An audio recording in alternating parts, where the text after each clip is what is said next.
Hoy compartamos la palabra de Dios con el tema Un gran acertijo. Compartamos este momento bajo la gracia de Dios con este tema. En todas las épocas y en todo el mundo, los acertijos se usan con frecuencia para iluminar y despertar la sabiduría de la gente. En nuestra vida diaria, podemos encontrar muchos acertijos. Entre las antiguas historias, había un monstruo llamado Esfinge. La Esfinge formulaba acertijos a los que pasaban y devoraba a cualquiera que no pudiera responder su enigma. Un día, un joven llamado Edipo fue desafiado a responder los acertijos de la Esfinge. La Esfinge dio 3 acertijos. El primer acertijo fue: ¿qué es gigante en la mañana, enano en el día y gigante otra vez en la noche? Normalmente, la gente no podía responder esa adivinanza cuando se le preguntaba de repente, pero este joven, llamado Edipo, supo la respuesta de inmediato. Aseguró: es la sombra. La Esfinge se angustió, ya que el acertijo fue respondido correctamente. Hasta ese momento, no había quien respondiera a sus preguntas. Ella dio la segunda pregunta. Hay 2 hermanas. Una da a luz a la otra, y ella, a su vez, da a luz a la primera. ¿Quiénes son estas 2 hermanas? ¿Acaso no es una pregunta absurda? Pero Edipo respondió de inmediato. La respuesta es el día y la noche. La Esfinge estaba muy angustiada, porque él respondía todas las preguntas. Entonces le hizo la última pregunta. ¿Qué camina en 4 pies en la mañana, en 2 al mediodía y en 3 pies en la noche? Muchos de ustedes conocen este acertijo. La respuesta es el hombre, el ser humano. Esto quizá no tenga sentido si se pregunta en esta época, porque las cosas han cambiado ahora. Pero la respuesta es el ser humano. El gateo de un bebé es como caminar en 4 pies por la mañana. Una persona camina en 2 pies al mediodía cuando es activa en su juventud. Y cuando una persona envejece, camina con un bastón. Por esa razón, la Esfinge dijo: 3 pies en la noche. Cuando Edipo respondió también esto, ella entró en gran agonía, aseverando: es imposible que un ser humano responda estas preguntas. Y saltó al agua y murió. Esto es un mito. Es una historia sobre acertijos. En la Biblia hay enseñanzas como acertijos, pero ya que están fuertemente relacionadas con nuestra salvación y el perdón de pecados, debemos resolverlas. El acertijo que vamos a resolver hoy es un gran enigma. Segunda de Tesalonicenses capítulo 1, versículo 7. ¿Qué hará Dios con los que no lo conocen ni obedecen el Evangelio de nuestro Señor Jesús cuando se manifieste en llama de fuego en el último día?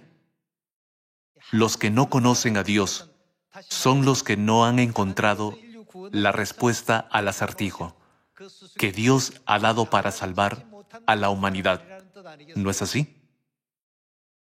La Biblia dice que Dios castigará a los que no han hallado la respuesta. Ya que esto es lo que sucede con los que no conocen a Dios, debemos conocerlo. ¿No es cierto? En Oseas capítulo 6, el profeta Oseas escribió que debemos proseguir en conocerlo.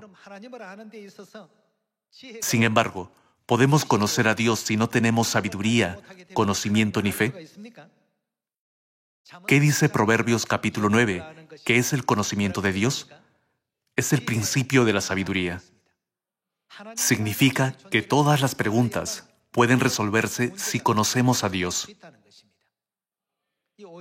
El joven llamado Edipo tenía algo de comprensión de los principios del mundo. Así es como pudo resolver todos los acertijos, incluso desde el punto de vista humano. Del mismo modo, ¿a quién debemos tener en nosotros para resolver los acertijos sobre la salvación de nuestras almas, el perdón de pecados y el cielo? Básicamente, si no tenemos sabiduría y conocimiento de Dios, todos los acertijos de la Biblia serán muy difíciles de responder.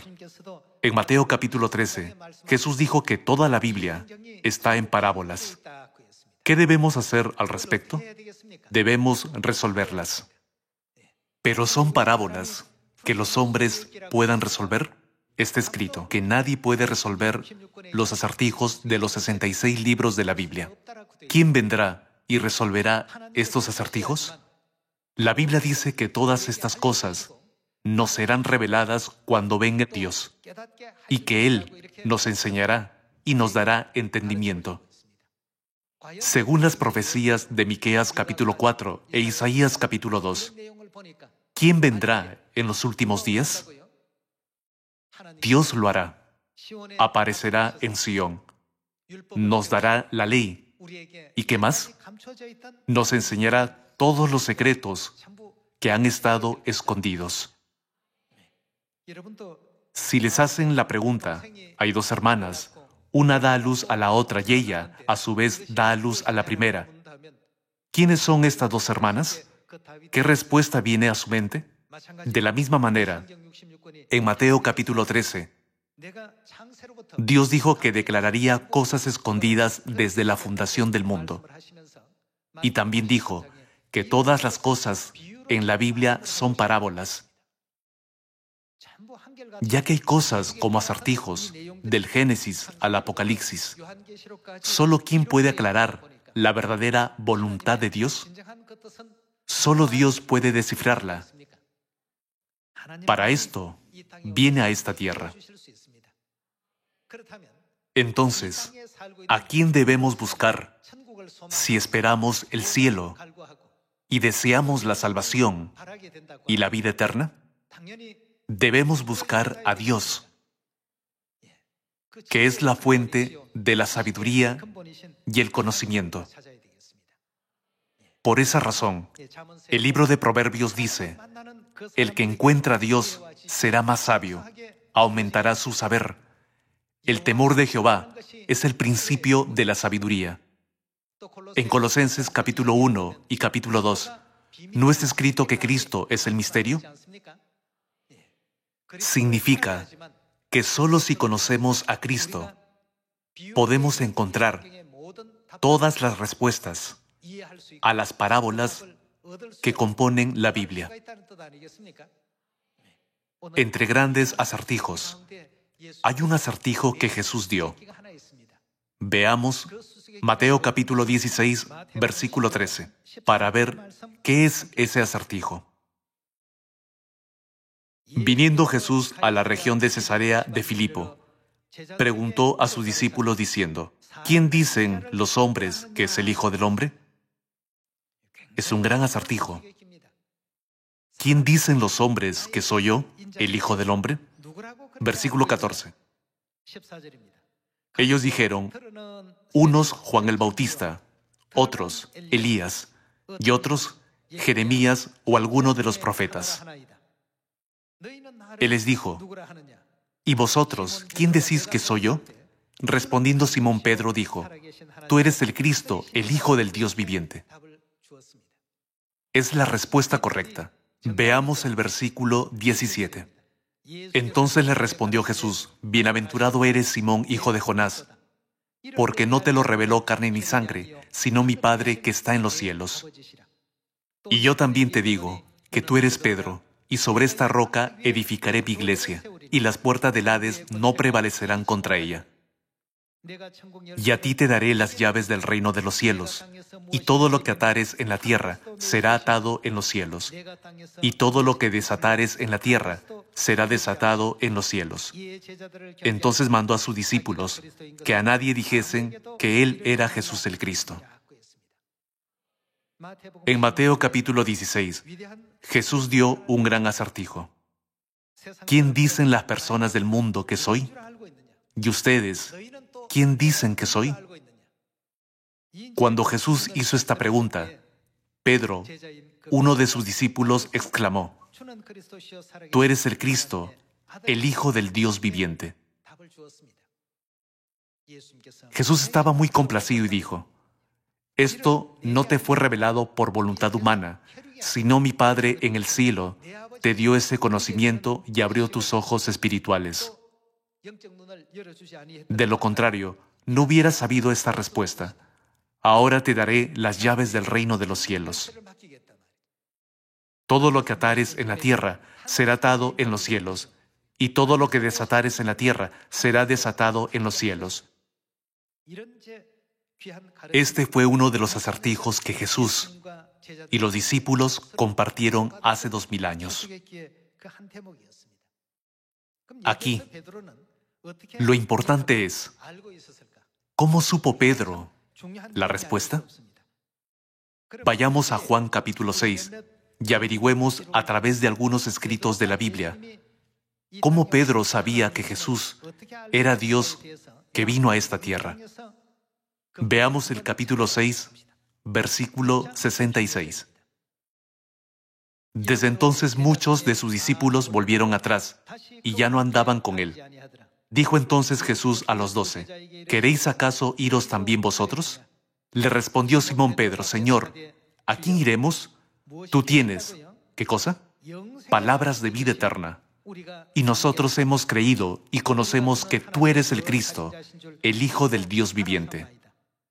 Al tratar de entender quién era Jesús, lo más importante para Pedro era que Jesús tenía palabras de vida eterna. Entonces, veamos qué enseñanza de Jesús permitió a Pedro entender que él tenía palabras de vida eterna. Vayamos a Juan capítulo 6, versículo 53. Jesús les dijo, de cierto os digo, si no coméis la carne del Hijo del Hombre y bebéis su sangre, no tenéis vida en vosotros. El que come mi carne y bebe mi sangre tiene vida eterna, y yo le resucitaré en el día postrero. Porque mi carne es verdadera comida y mi sangre es verdadera bebida. El que come mi carne y bebe mi sangre, en mí permanece y yo en él. Como me envió el Padre viviente y yo vivo por el Padre, asimismo el que me come, él también vivirá por mí. Este es el pan que descendió del cielo, no como vuestros padres comieron el maná y murieron. El que come de este pan vivirá eternamente. Pedro siempre recordó esta enseñanza.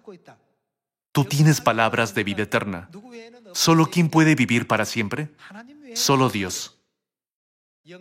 Jesús conocía completamente el camino a la vida eterna y siempre lo enseñó a sus discípulos. Por eso, aunque todos dejaron a Jesús, Pedro permaneció con él hasta el final y exclamó, Señor, ¿a quién iremos? Tú tienes palabras de vida eterna. Solo Dios, que vive para siempre, conoce el camino. ¿Y acaso no es usted quien lo conoce? Por lo tanto, usted es Dios, usted es Cristo que ha venido a esta tierra para salvarnos. Entonces, ¿no es el Mesías a quien hemos estado esperando? ¿A quién iremos? Como Pedro tenía un profundo entendimiento del tema de la vida eterna y del hecho de que solo Dios puede vivir para siempre, reconoció a Jesucristo correctamente, aunque vino en la carne, y respondió de inmediato el gran acertijo que Jesús dio hace 2000 años. Entonces, ¿acaso no está profetizado que Dios vendría de nuevo en esta última época del Espíritu Santo? Veamos Hebreos capítulo 9, versículo 27. y de la manera que está establecido para los hombres, que mueran una sola vez, y después de esto el juicio. Así también Cristo fue ofrecido una sola vez para llevar los pecados de muchos, y aparecerá por segunda vez, sin relación con el pecado, para salvar a los que le esperan. Aparecerá por segunda vez. ¿Qué significa eso? ¿Significa que aparece en carne o en espíritu? Dios siempre está con nosotros en espíritu. Entonces, las expresiones primera vez y segunda vez nos muestran que se vestirá de la carne. Por eso Dios usó la expresión segunda vez. ¿No es así? Entonces, debemos reconocer a Cristo cuando venga por segunda vez. Así como Pedro reconoció a Jesús, también debemos tener ojos espirituales para reconocer a Cristo que ha venido a esta tierra a través de la enseñanza de la vida eterna. ¿En qué parte de los 66 libros de la Biblia aparece la vida eterna por primera vez? Se menciona en Génesis, en el huerto del Edén. ¿No es así? Veamos Génesis capítulo 2. Veamos capítulo 2, versículo 9. Y Jehová Dios hizo nacer de la tierra todo árbol delicioso a la vista y bueno para comer. También el árbol de vida en medio del huerto y el árbol de la ciencia del bien y del mal. Aquí, Dios hizo crecer todo tipo de árboles en el huerto del Edén. ¿Y qué árboles estaban en medio del huerto? Dios creó el árbol de la vida y el árbol de la ciencia del bien y del mal en medio del huerto.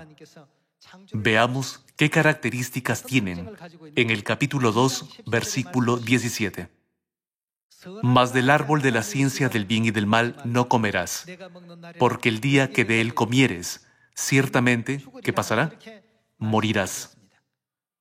Sin embargo, en el capítulo 3, pueden ver que Adán y Eva fueron tentados por la serpiente, comieron del fruto prohibido y trajeron la muerte a la humanidad al final.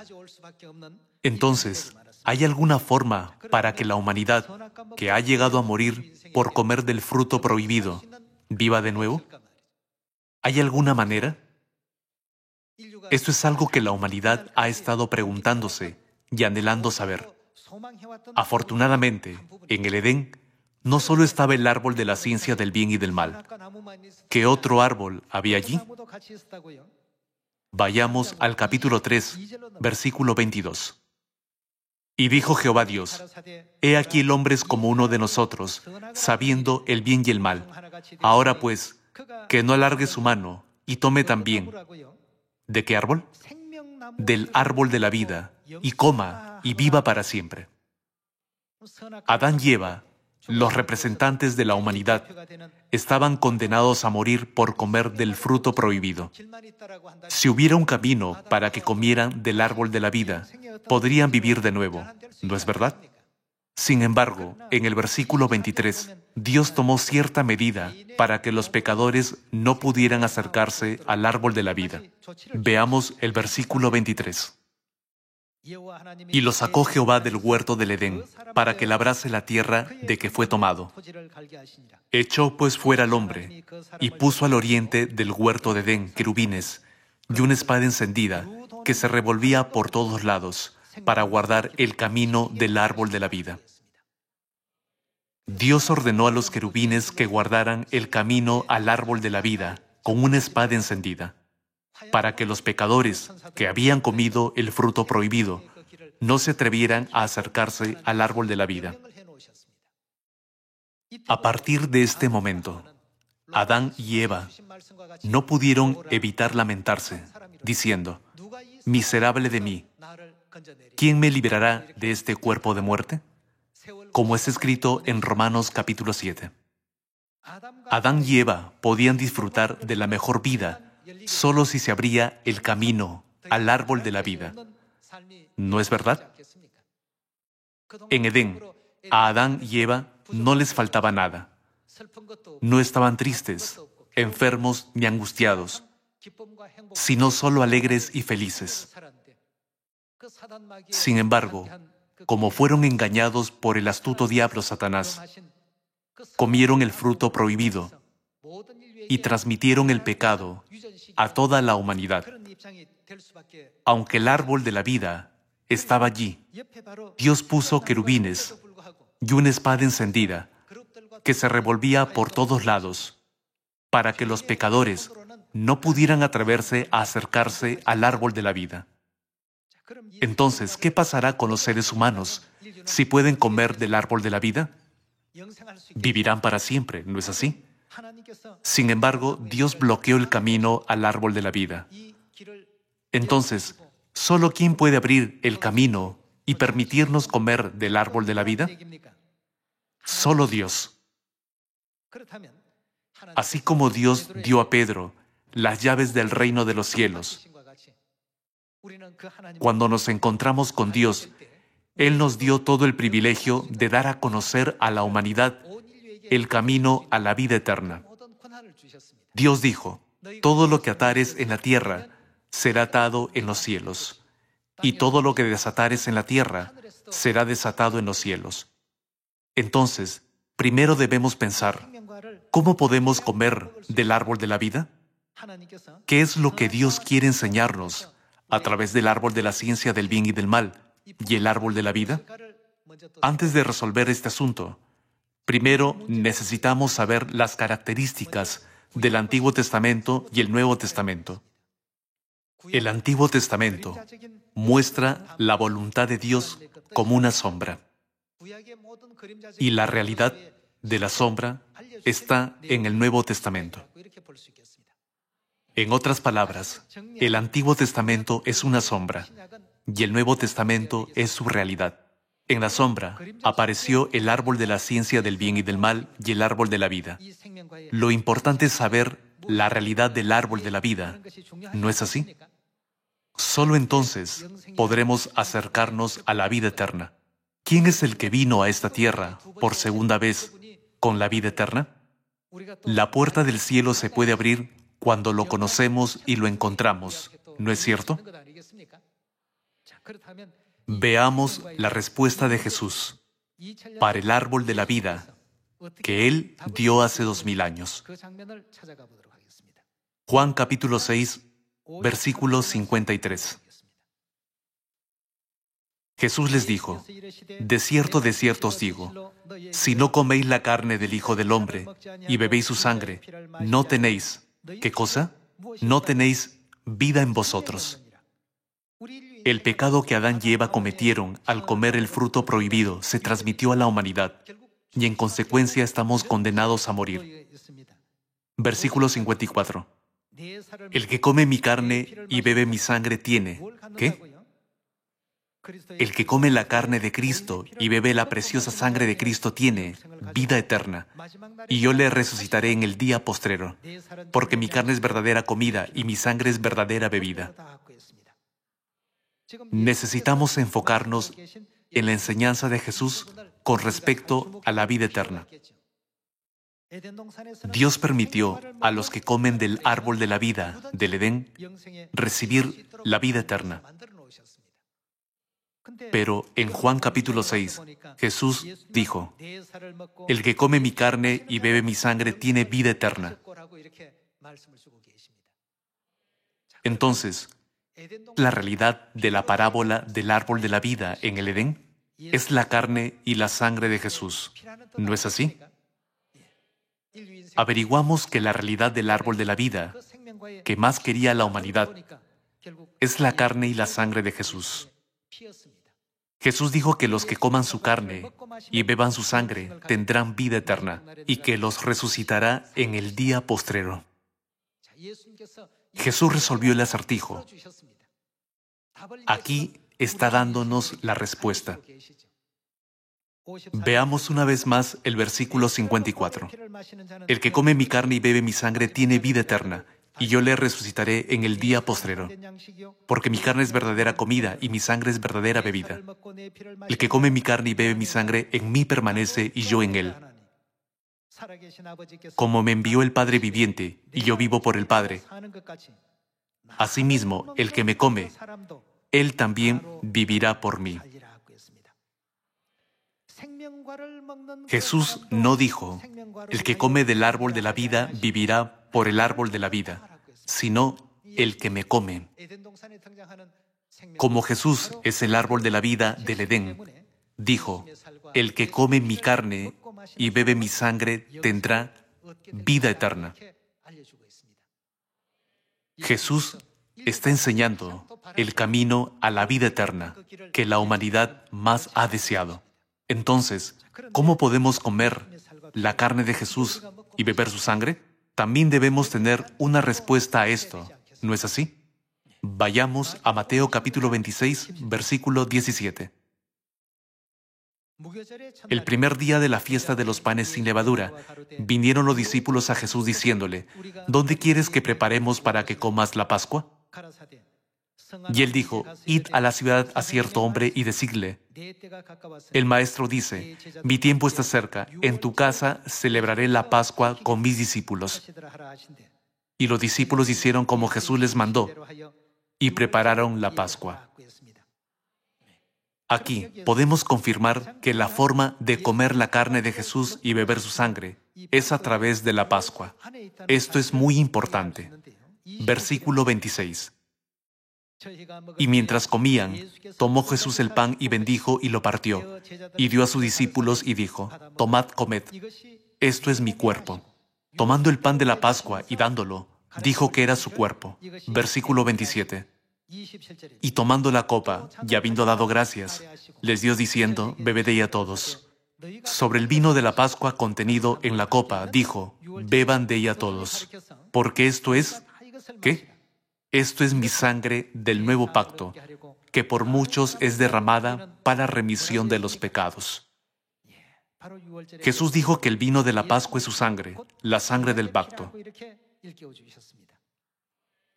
El pan de la Pascua es la carne de Jesús, y el vino de la Pascua es su sangre. En cuanto a la respuesta correcta a las palabras de Juan capítulo 6, versículo 54, el que come mi carne y bebe mi sangre tiene vida eterna. Abrió el camino para comer del árbol de la vida a través de la Pascua del nuevo pacto. El árbol de la vida del Edén aparece como la verdad de la Pascua. La Pascua es necesaria porque es el árbol de la vida que Jesús mismo enseñó. Sin embargo, esta preciosa verdad de vida fue pisoteada por Satanás el diablo. La Pascua había sido guardada por unos 300 años y finalmente fue abolida en el Concilio de Nicea en 325 después de Cristo. Este desafortunado acto sucedió en la tierra. Desde entonces, la Pascua no apareció en la tierra por casi 1600 años. La Pascua desapareció. Significa que el camino al árbol de la vida desapareció. Este periodo se considera la Edad Oscura, en la que no había luz ni verdad. Durante el largo periodo de 1600 años, nadie pudo llegar a la verdad del árbol de la vida. Al ver esta miseria de la humanidad, Cristo decidió venir a la tierra por segunda vez para salvar a la gente. Volvamos a Hebreos capítulo 9. En el versículo 27 está escrito: y de la manera que se ha establecido para los hombres, que mueran una sola vez, y después de esto el juicio. Así también Cristo fue ofrecido una sola vez para llevar los pecados de muchos. Cuando Jesús vino por primera vez, fue para quitar los pecados de la humanidad. Entonces, ¿cuál fue el propósito de su segunda venida? Y aparecerá por segunda vez, sin relación con el pecado, para salvar a los que le esperan. ¿Qué significan las palabras para salvar? Hasta que vino, la tierra había estado sepultada en las tinieblas, donde no se podía conceder la salvación. Entonces, el Cristo que viene por segunda vez para traer la salvación a la humanidad debe traer el árbol de la vida que estaba en el Edén. Como saben, ¿qué verdad representa el árbol de la vida? Cuando viene por segunda vez, debe aparecer con la verdad de la Pascua del nuevo pacto. Mateo capítulo 24 sigue advirtiéndonos que estemos alertas, porque muchos falsos cristos y falsos profetas aparecerán y engañarán, si fuere posible, aún a los escogidos en esta época. Por lo tanto, el Cristo que viene por segunda vez ciertamente restaurará la verdad de vida que se perdió en Edén y nos hará comer del árbol de la vida. Es porque solo así puede salvar a la humanidad, que estaba destinada a morir por el pecado de comer el fruto prohibido. Ante la gran pregunta de Dios, ¿y vosotros, quién decís que soy? Pedro dijo, como tiene palabras de vida eterna, usted debe de ser Dios que vino a la tierra. Hoy también, todos los hijos de Sión deben dar esta respuesta. Ya que nos da vida eterna a través del árbol de la vida, usted debe de ser nuestro Dios. Ahora averigüemos la respuesta de Dios en Isaías capítulo 25. En Isaías capítulo 25, versículo 6, está escrito: Y Jehová de los ejércitos hará en este monte a todos los pueblos banquete de manjares suculentos, banquete de vinos refinados, de gruesos tuétanos y de vinos purificados. Este monte se refiere al monte de Sión, ¿no es así? Continuemos con el versículo 7. Y destruirá en este monte la cubierta con que están cubiertos todos los pueblos y el velo que envuelve a todas las naciones. Destruirá la muerte para siempre, y enjugará Jehová el Señor toda lágrima de todos los rostros, y quitará la afrenta de su pueblo de toda la tierra, porque Jehová lo ha dicho. El vino refinado que aparece en Isaías capítulo 25, versículo 6, se refiere al vino de la Pascua, que no se había guardado por 1600 años. Es porque el vino, a través del cual Dios prometió destruir a la muerte, solo puede ser el vino de la Pascua. Veamos el versículo 9. Y se dirá en aquel día, en ese día, cuando Dios aparece y destruye la muerte para siempre, ¿qué dirán? He aquí, este es nuestro Dios. Ahora tenemos la respuesta. Tenemos la respuesta al mayor acertijo. ¿Quién decís que soy? Ya que apareció con la verdad del árbol de la vida, usted es nuestro Dios. Pedro respondió eso hace 2000 años. En la época del Espíritu Santo, es nuestro turno de darle esa respuesta.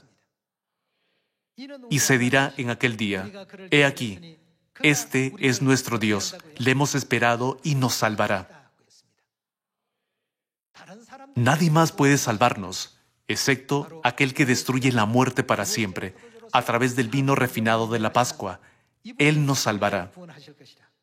Este es Jehová, a quien hemos esperado. Nos gozaremos y nos alegraremos en su salvación. Hoy tenemos la respuesta al gran acertijo. ¿Quién es? ¿Quién restauró la verdad de la Pascua, del nuevo pacto, que una vez se perdió? ¿Quiénes abrieron el camino a la vida eterna y al reino de los cielos? Son nuestro Padre Celestial, Cristo Ansanjón, y nuestra Madre Celestial, la Nueva Jerusalén. Ya que ellos prepararon el banquete para destruir a la muerte para siempre con el vino refinado, ciertamente son nuestro Dios. La Biblia dice, este es nuestro Dios, le hemos esperado, nos alegraremos en su salvación.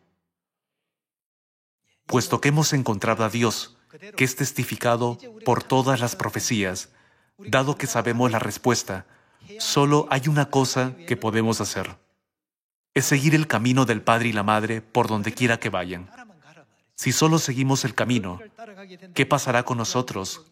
Como está escrito en Apocalipsis capítulo 22, reinaremos por los siglos de los siglos. Para que podamos disfrutar de toda esta gloria, el Padre y la Madre nos dieron el gran acertijo y nos guiaron a encontrar la respuesta. Nosotros, el pueblo de Sión, debemos seguir el camino del Padre y la Madre. Quisiera concluir el sermón de hoy. Muchas gracias.